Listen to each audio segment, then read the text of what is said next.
Hey everyone, welcome back to another hardware news recap for the week. This one, pretty big news story on AMD and some of its graphics intellectual property being stolen and posted for ransom.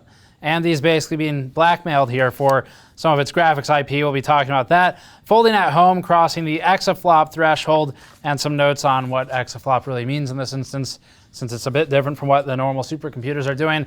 GN ModMat updates for those interested in that. Intel donating PPE for the current pandemic. And speaking of, Microsoft has delayed its Windows 10 updates.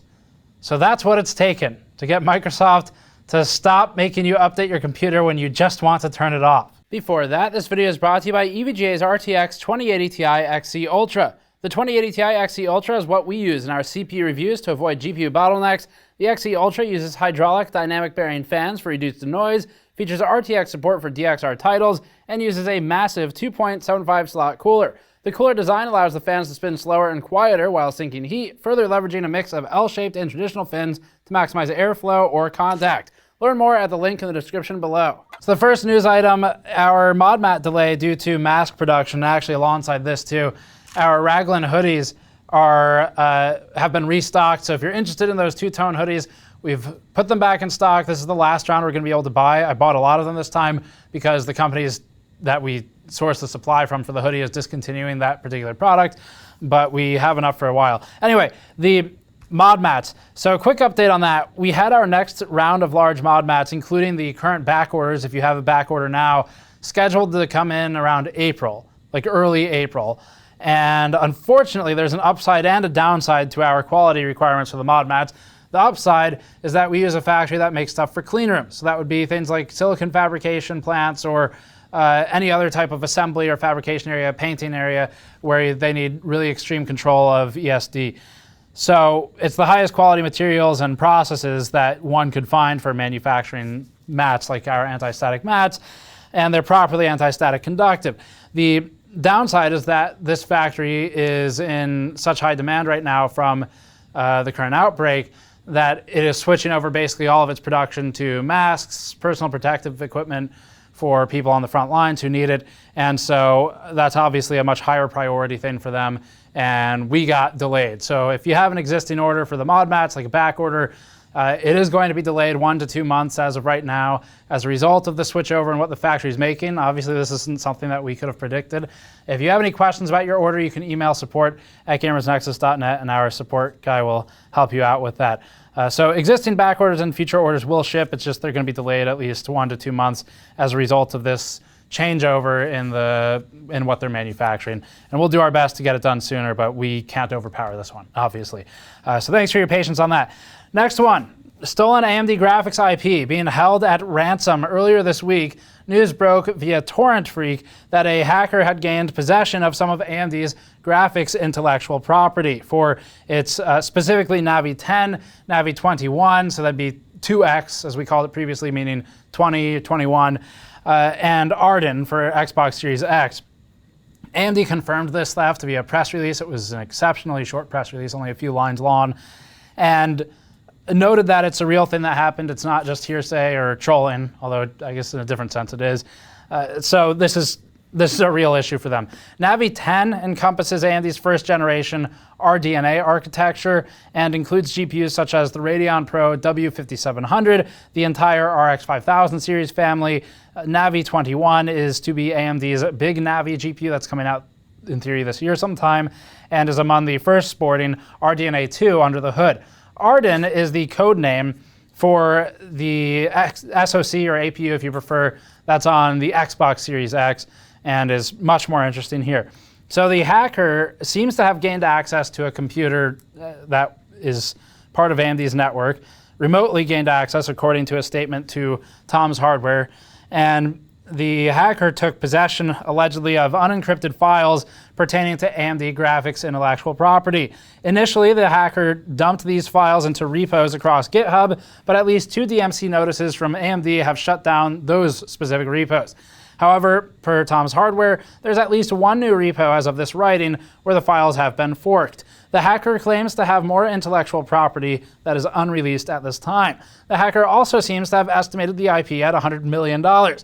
And she's currently seeking bids. So if you have a lot of disposable income and you don't care about the extremely strict corporate espionage laws, then I guess you could go after it. But apparently they're prepared to leak all the files. This was the threat made to AMD. Either pay up our blackmail demand, by the way, all very illegal, or we'll release the files for free. And for anyone who says, well, that seems like a bad business plan, like the top comment on Reddit, not really, because that's a pretty big threat. So AMD currently maintains that, quote, the files are not core to the competitiveness or the security of its graphics business. AMD is currently working with legal experts regarding a criminal investigation into the matter. Our understanding, if you want a bit more information here, and we are not experts in security or the low-level hardware development that you're talking about here, but we've done some basic research on it. And our current understanding is that the Verilog model code has been leaked pertaining to the GPUs. So it's illegal, it's highly punishable to commit corporate espionage in the US.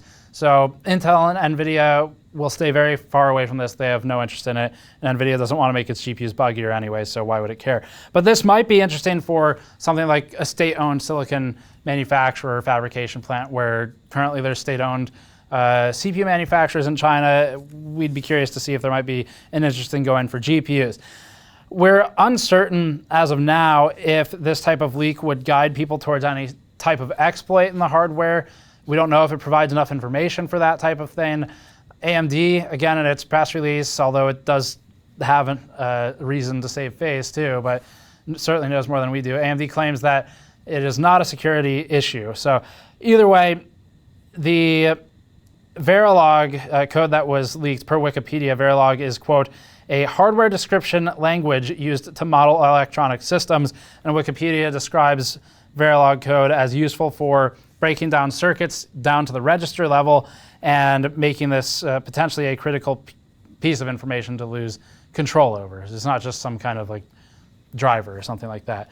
Next one, folding at home crosses the ExaFLOP threshold. We've been reporting on the growing number of folders for folding at home over the last couple of weeks, ever since NVIDIA and PC Master Race on Reddit worked together to catalyze the PC enthusiast crowd and got the movement off of the ground. In this instance, although folding at home has been around for an extremely long time, this one is targeted at human malware. So initially, folding at home saw a spike in active folders for human malware-related projects, going from around 30,000 volunteers to around 400,000 volunteers, and putting enormous strain on the servers and their ability to provide work units. We'll talk about that more in a moment. This put the distributed computing network at around 470 petaflops of FP32 compute performance, which was already twice of what the Supercomputer Summit is capable of.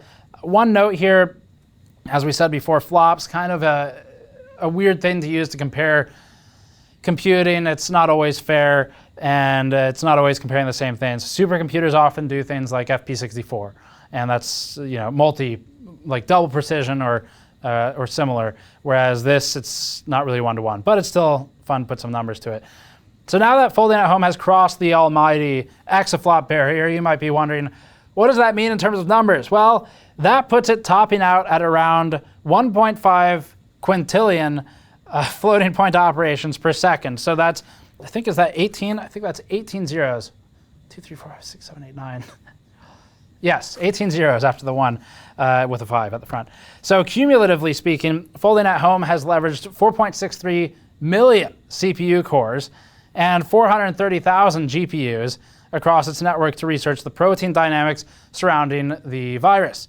Its intent is to find potential opportunities for drugs that could affect the virus and could have some short-term impact on if there are any therapies available short of a cure, and longer-term impact on understanding it. GN currently has a team set up for some points chasing if you'd like to join. Our team ID is 234771. You can click configure in the folding at home desktop application and go to team and enter that number. If you create a passkey, you'll also get bonus points from folding at home, and it's free. You do it through their website. It's all very easy. So we have our own GN scale supercomputer, at least, working on it with 2 Tesla V100s. Unfortunately, like many of you, we can't get enough work units to actually maintain constant load. If we could, we'd be over 7 million points per day, so it'd be a lot of fun. But we can't, unfortunately, get the units.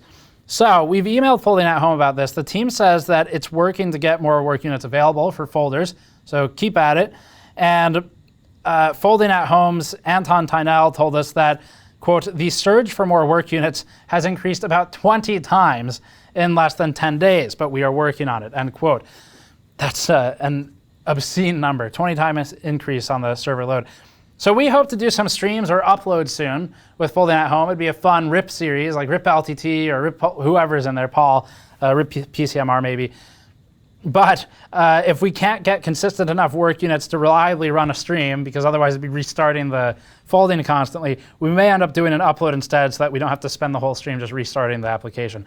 Alternatively, we may start looking into something like Rosetta at Home, which also has projects related to the current issue in the world, and they are CPU targeted. So if you have a powerful CPU, won't do anything for your GPU usage, but you can still put the CPU to work and then reserve folding for GPUs. Intel to donate PPE following a $1 million donation to the International Red Cross. Intel has now announced it will donate at least 1 million face masks, among other types of PPE or personal protective equipment, to global health workers in an effort to relieve the strain and widespread shortages on supply. Quote, we'll donate masks, gloves, face shields, and other gear that we have sourced from our factory stock and emergency supplies, and we'll continue to look for additional sources of personal protective equipment that we can source and donate as quickly as possible to meet our commitment of more than 1 million items, said Intel's Todd Brady, Director of Global Public Affairs. Intel will source the PPE, at least initially, from its own fabs and clean rooms across Oregon, Arizona, New Mexico, and Israel. Intel joins Razer in this effort, who recently announced that it would reconfigure some of its own manufacturing lines to produce N95 masks. We talked about that in last week's episode, and we showed what we think Razer's masks will probably look like if you'd like to see our mock-up of it. And we also included some expert analytical insight on what Corsair's masks would probably look like. Samsung has announced that it shipped over 1 million 10nm class DDR4 modules based on its D1X process technology that leverages EUV, or extreme ultraviolet. Furthermore, Samsung stated that it intends to enter volume production with 10nm class DDR5 and LPDDR5 DRAM using its D1A process technology at some point in 2021. With Samsung's D1A process, EUV will be fully deployed, significantly limiting and possibly eliminating the amount of multi-patterning required. Like all other shrinking transistor geometries, scaling DRAM has been a challenge. However, Samsung notes that it expects greater pattern accuracy and improved yields of all of its wafers with D1A. Additionally, Samsung notes that it will bring its new P2 fab online, located in Pyeongtaek, Korea, South Korea, to bolster its manufacturing capacity. Initially, Samsung states that the P2 fab will focus on, quote, next generation premium DRAM. Also, as a side note, it looks like there might be a bit of a DRAM shortage in the immediate future. Again, it's about that time. It's been about a year or two, so it's about that time for that to happen again. Amazon isn't shipping PC parts anytime soon. As noted by PC Mag and users on social media, Amazon is currently projecting 4-week delays on a lot of its items, not just PC hardware, that are non-essential items, including many core PC components, although our users, I'm sure, may contest that those are naturally essential items. The shipping delays seem to be spread out across mostly things like popular AMD and Intel CPUs, power supplies, memory, things like that. However, not all items are subject to delay. Some of them are still shipping in 2 days to Prime customers. Anecdotally, we just bought a really obscure power supply the other day, and we were able to get it in about 36 hours or so, just through normal Prime. So it appears that it's just going to depend on the item in question. April 21st to 23rd seems to be the new normal for a lot of PC hardware as of this filming today. And in some cases, Amazon is listing items as Prime eligible, but still noting April 21st to 23rd arrival dates pending availability of the staff required to ship the items. So it seems the delay will impact both Prime and non-Prime customers. Amazon previously noted it was prioritizing essential items like food, household cleaning supplies, and household consumables. Also, the current pandemic isn't exactly helping supply chains and logistics, so the delay isn't altogether surprising for anybody, really. For what it's worth, other retailers like Newegg and Best Buy, from looking into them today at time of filming, seem to have better shipping timelines. If you happen to be planning on building something or looking for something, those might be places to consider. Windows. And non-essential updates paused because of zero-day active exploits. As with many other industries right now, Microsoft is having to put a lot of its operations on hold as many of its employees work from home. It slows things down. Specifically, Microsoft has stated that all non-essential or optional Windows updates will be paused. Instead, Microsoft will focus only on critical and possibly any out-of-band security updates that the OS will need in the immediate future. If you've ever wondered what it would take to make Microsoft stop shoving updates down the throats of its users, it appears that we've finally found it. This is what it took. We're living in history right now. Not because of that reason, but because Windows 10 might stop pushing unwanted updates, especially unwanted optional updates that create massive issues for system speed, like the one last time. Speaking of security, Microsoft recently revealed that there's a new zero-day vulnerability that's being actively exploited. The security flaw is related to the Adobe Type Manager library, specifically atmfd.dll, and there's at least 2 remote code execution flaws that are put in play when a user opens or previews a malicious document on their system. Initially, the flaw was stated to have affected all modern and supported versions of Windows. However, Microsoft has updated its advisory to say it's currently aware of only, quote, limited targeted Windows 7-based attacks. As of this writing, there is no official patch, and Microsoft has not indicated when Windows will receive one next. Microsoft usually drops patches via its monthly patch Tuesday schedule, but does make exceptions for critical flaws and streamlines them to launch sooner. For now, Microsoft recommends the following user mitigations. 1, disable the preview pane and details pane in Windows Explorer. 2, disable the web client service. And 3, simply rename atmfd.dll. Next up, Computex, pared down and rescheduled. We hate to tell you we told you so, but, well, we did. Computex, originally scheduled for June 2nd to 6th, is now being rescheduled for September 28th to 30th. It's got a shortened timeline for how long it's supposed to be, and it's also cut down significantly on the size of the trade show. As we noted in our previous news episode, where it was an episode specifically about the current issues in the world, the Computex show is critical for the industry. A lot of people watch coverage, even if you're one of the people, and there are many who don't like trade show coverage and don't watch it, even though we do a pretty good job, I'd say, of reporting stuff neutrally and calling out the bad products even on a show floor, especially this year at CES. Even if you're one of those people, it is still important for the industry. A lot of reasons. One of them is that new products get announced and shown to the world on a big stage in a way that smaller companies, often case manufacturers, for example, can get the attention of media because they're gathered there for bigger companies anyway. So in aggregate, it's good for the industry, especially the smaller companies. Another thing is that a lot of money moves around during trade shows. So from our perspective, that's going to be more viewers. Typically, we're about 3 to 4 times higher in view count for a given trade show month, which is significant in the very least for a couple weeks around the trade show. And that's ad money that comes in through AdSense or through increased ad sales of our own baked-in ads. And then money moves around from buyers. These trade shows is not just media and companies that are making the products. It's also companies like Newegg, Micro Center, Monoprice, people like that who are creating orders to buy new products. So they're important for the industry. So it was delayed to September and also cut down. Computex normally takes place in the Taipei World Trade Center, which is next to Taipei 101. There's typically units available in Taipei 101 if you're familiar with the area. And then the entire Nangon Convention Center, Nangon it's massive. It's one of the biggest convention centers we've ever been in. That's all Computex.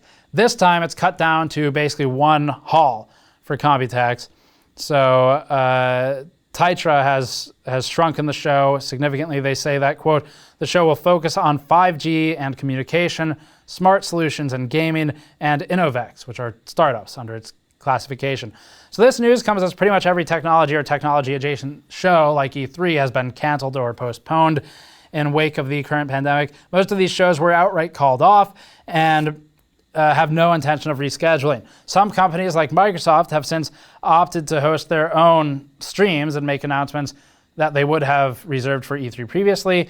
And if you're wondering, this isn't the first time Computex has been postponed. The last time was in 2003 amidst a different outbreak, and they also rescheduled to September, if memory serves, for that one. So we're not sure if we'll even go. We've already received word from several manufacturers that they won't be attending this time. A lot of companies are seeing this in our conversations with them as an opportunity to reclaim some very high costs. Shows are not cheap to go to. They can cost hundreds of thousands to millions of dollars depending on how big your setup is and how much staff you have. And this is an opportunity for many of them to say, well, it's not the same time, so we have no reason to go, back out, reclaim their money, and weather some of the storm a bit better, because it's going to be a down quarter at least, if not a down year for everybody. So it looks like we'll see. We'll see who goes.